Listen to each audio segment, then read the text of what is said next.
मरियम नवाज साहिबा जब उनसे मीडिया से उन्होंने बात करने की कोशिश की है तो वो इसको देख के थोड़ी गमगीन हुई हैं, आपदीदा हुई हैं। उनकी बात जरा सुन लें, फिर उसके बाद मैं आती हूँ आपकी तरफ। खुशी के आंसू हैं या फदा के आंसू हैं? शुक्र के आंसू हैं, खुशी के आंसू हैं। अल्लाह का शुक्र, अल्लाह ने ये दिन दिखाया। मैडम किस हद तक पूरी उम्मीद है कि मियां नवाज शरीफ इंशाल्लाह वापस आए? उनकी बहुत स्ट्रगल है, लोग याद करते हैं। आने वाले इंशाल्लाह। मैं तो नदीम भाई इन आंसुओं पे हैरान हूं जो अभी निकले हैं। ये आंसू कभी इस बात पे नहीं निकले कि चपड़ासी के अकाउंट से 4.25 अरब रुपया निकल आया। इस बात पे कभी ये आंसू नहीं निकले। पापड़ वाला अरबोपति हो गया, इस पे कभी आंसू नहीं निकले।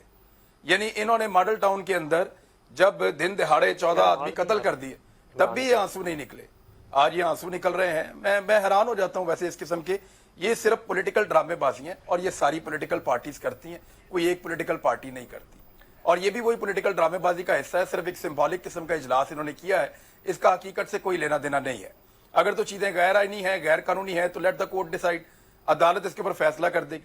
अदालत पे जिस किस्म के तबर्रे किए जा रहे हैं या अदालत पे जिस किस्म के प्रेशर डालने की पाकिस्तान का इंडिपेंडेंट मीडिया कोशिश कर रहा है, या जिस किस्म के हमारे सहाफी हजरात और जो लोग दबाव डाल रहे हैं अदालत पे कि क्यों फैसला नहीं आ रहा, क्या इन सहाफियों ने कभी इस बात पे दबाव डाला कि आसिफ अली जरदारी के केस का फैसला 1 दहाई तक नहीं आया? क्या कभी इन सहाफियों ने इस बात पे दबाव डाला कि 2 दहाइयां गुजर गई, नवाज शरीफ के केसेस का फैसला क्यों नहीं आया? इन चीजों के ऊपर तो कभी दबाव डाला ही नहीं कभी हम लोगों ने। हमने तो कभी पूछा ही नहीं कि फलां करप्शन का क्या बना, फलां का क्या बना, फलां आदमी का क्या बना, फलां केस का क्या बना।